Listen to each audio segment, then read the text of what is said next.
إنا جعلناه قرآنا عربيا لعلكم تعقلون۔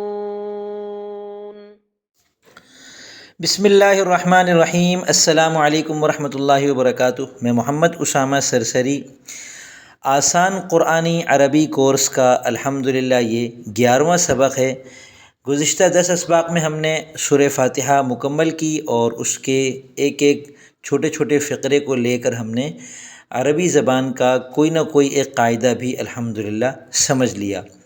سورہ بقرہ کا آغاز کرتے ہیں۔ اعوذ باللہ من الشیطان الرجیم، بسم اللہ الرحمن الرحیم۔ الف لام میم، یہ سورہ بقرہ کی پہلی آیت ہے اور اس کے ترجمے میں مفسرین لکھتے ہیں کہ ہمیں اس کا ترجمہ نہیں معلوم، اللہ ہی بہتر جانتے ہیں۔ اب یہاں پر ہم عربی قواعد کے اندر سے جو دیکھتے ہیں تو اس آیت کے اندر ہم 2 چیزیں سمجھ سکتے ہیں، ایک تو اعراب ہکائی اور ایک وہ لفظ یا مرکب جو جملے کے اندر لائے بغیر اس کو کہا یا بولا جائے، یہ دونوں مبنی ہوتے ہیں۔ تو یہاں پہلے یہ سمجھنے کی ضرورت ہے کہ مبنی کیا ہوتا ہے اور معرب کسے کہتے ہیں۔ لفظ کی 2 ہی قسمیں ہیں کلام عرب کے اندر، معرب اور مبنی۔ معرب اس لفظ کو کہتے ہیں جس کے آخر میں تبدیلی واقع ہوتی رہتی ہے، جیسے کتابن ایک لفظ ہے تو یہ کبھی کتابن، کبھی کتابن اور کبھی کتابن ہوتا ہے۔ یہ کیسے ہوتا ہے اس کو انشاءاللہ ہم وقت کے ساتھ ساتھ سمجھتے رہیں گے۔ لیکن ایک دوسری قسم ہوتی ہے مبنی کی، کہ ایسا لفظ جو کبھی بھی نہ بدلے، ایک ہی طرح رہے، جیسے ایاکا سورہ فاتحہ میں گزرا، الحمدللہ میں جو لام زیر لی ہے یہ بھی مبنی ہے، ایاکا بھی مبنی ہے، صراط الذین، الذین بھی مبنی ہے، تو یہ کبھی بھی تبدیل نہیں ہوتے۔ اسی طرح جو لفظ یا مرکب اعراب ہکائی کے طور پر استعمال ہو جائے وہ بھی مبنی ہوتا ہے۔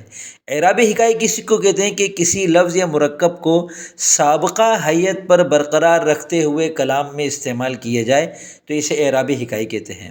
تو اب الف لام میم اللہ تعالیٰ نے جبرائیل علیہ السلام کے ذریعے سے توسط سے جو ہمارے پیارے نبی حضرت محمد خاتم النبیین مصطفیٰ صلی اللہ علیہ وآلہ وسلم کے قلب اطہر پر یہ جو قرآن کریم کا نزول فرمایا، تو اس میں سورہ بقرہ کے شروع کا جو یہ لفظ الف لام میم یہ ایسے ہی اتارا گیا ہے، اور اس کو سرکار نے اسی طرح ادا کیا، صحابہ نے اسی طرح ادا کیا، ہم اس کو اسی طرح ادا کرتے ہیں۔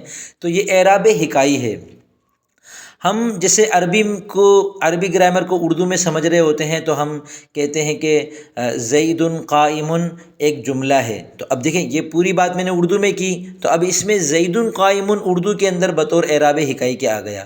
اسی طرح زید قائم کو اگر ہم عربی میں سکھا رہے ہوں کہ زید قائم کے اندر زید مبتدا ہے، تو میں اگر اس کی عربی بناؤں گا تو اس میں زید قائم جو ہے وہ اعراب ہکائی کے طور پر ہوگا کہ سابقہ حیت پر اس کو برقرار رکھتے ہوئے استعمال کیا جا رہا ہے۔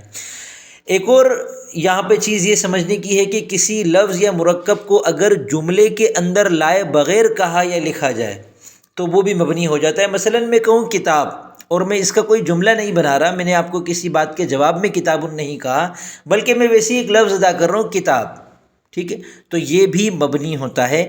اس کو نحوی کتابوں میں کہا جاتا ہے کہ جو مرکب میں نہ آئے، لیکن مرکب میں نہ آنے والا مفرد ہوتا ہے وہ الگ چیز ہے، اس سے مراد یہ ہوتی ہے کہ جو جملہ ہم بناتے ہیں مبتدا اور خبر سے ملا کر یا فعل اور فاعل سے ملا کر، تو اس کو بنائے بغیر اگر کوئی لفظ ویسے ہی ادا کر دیا جائے تو وہ بھی مبنی ہوتا ہے۔